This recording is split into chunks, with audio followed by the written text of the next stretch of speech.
ఆంధ్రప్రదేశ్ ఆధ్వర్యంలో ఇక్కడ బాపట్లలో జర్నలిస్టుల కోసం ఈ పునశ్చరణ శిక్షణ తరగతులు నిర్వహించడం నిజంగా అభినందనీయం.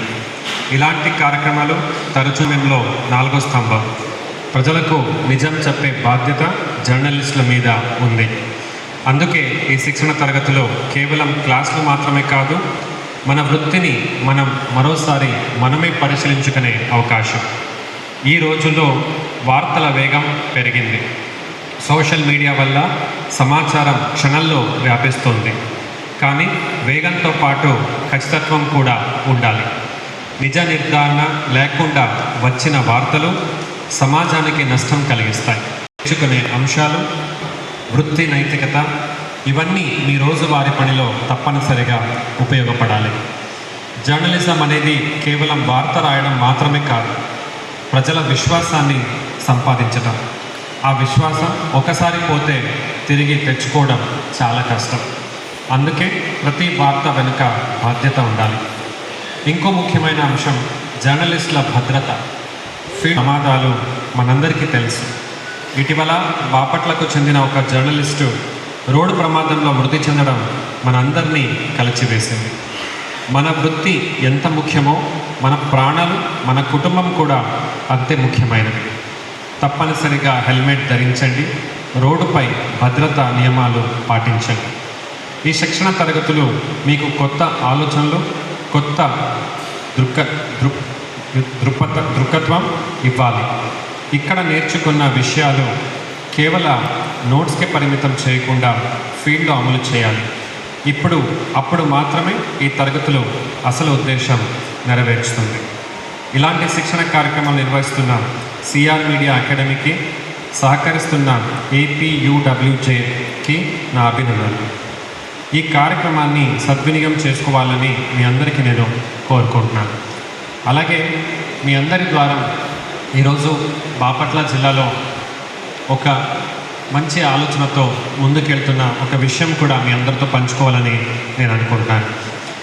గౌరవ ముఖ్యమంత్రి వర్యులు ఎప్పుడూ చెప్తూ ఉంటారు, ఆంధ్రప్రదేశ్లో ఉన్నవారు ప్రపంచాద్యంతం ఉన్నారు.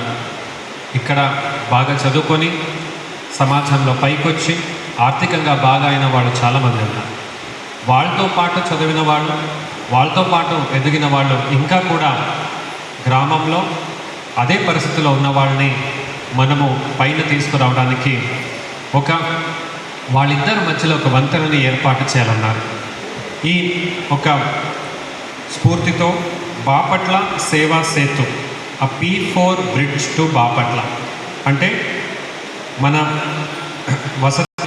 ఇక్కడ మనకు అవసరం ఉన్నటువంటి మౌలిక సదుపాయాలని మనము వెబ్సైట్లో పెట్టి సంపూర్ణ పారదర్శకంగా ఎవరైనా దాన్ని అందించడానికి ఇష్టం ఉంటే వాళ్ళకి స్టెప్ బై స్టెప్ ప్రొసీజర్తో వాళ్ళని ఆ ఒక స్కూల్ కానీ ఒక హాస్పిటల్లో ఆ మౌలిక సదుపాయాలు ఇవ్వడానికి అవకాశం కల్పిస్తున్నాం.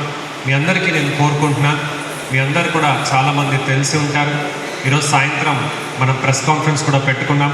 అక్కడ హాజరు కావాలని, అలాగే ఈ యొక్క మంచి ఉద్దేశంతో మన బడులు మరియు వైద్యశాలలు బాగా చేయాలని మీ అందరికీ నేను హృదయపూర్వకంగా అలాగే సభాసముఖంగా నేను కోరుకుంటున్నాను.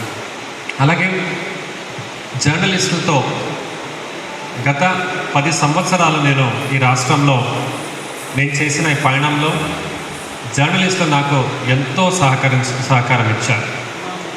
ఈ రాష్ట్రానికి నేను సబ్ కలెక్టర్గా వచ్చినప్పటి నుంచి నాకు ఇంకా గుర్తుంది, అటవీ ప్రాంతంలో రంపచోడవరంలో పార్వతీపురంలో POHDAగా పనిచేస్తున్నప్పుడు అక్కడ ఉన్న జర్నలిస్టులు ఇంకా నాకు ఫోన్లో టచ్లో ఉన్నారు. అక్కడ ఏం జరుగుతూ ఉంది అది నాకు తెలియజేస్తూ ఉంటారు. ఇక్కడ నేను చేస్తున్న పనిని కూడా వాళ్ళు ఫాలో చేసి నాకు పంపిస్తూ ఉంటారు. అంటే వాళ్ళని చూస్తే సమాజం పైన ఎంతో వాళ్ళకి ఆసక్తి ఉంది. ఎక్కడ ఏం జరుగుతూ ఉంది, ఏది మంచిది, ఏది చెడ్డది, ఎవరి దృష్టికైనా మనం తీసుకెళ్ళాలి. ఈ ఉత్సాహమే నాకు కూడా ఇష్టమవుతుంది. మీ అందరికీ ఇంకొక విషయం తెలియచేయాలి. నా నాన్నగారు ప్రభుత్వంలో పనిచేసి రిటైర్ అయ్యారు కర్ణాటకలో. ఆయన ప్రభుత్వ ఎగ్జామ్ రాసి ఆ రిజల్ట్ వచ్చేదాకా ఒక 2-3 నెల మీలాగా జర్నలిస్ట్గా కర్ణాటకలో పనిచేశారు.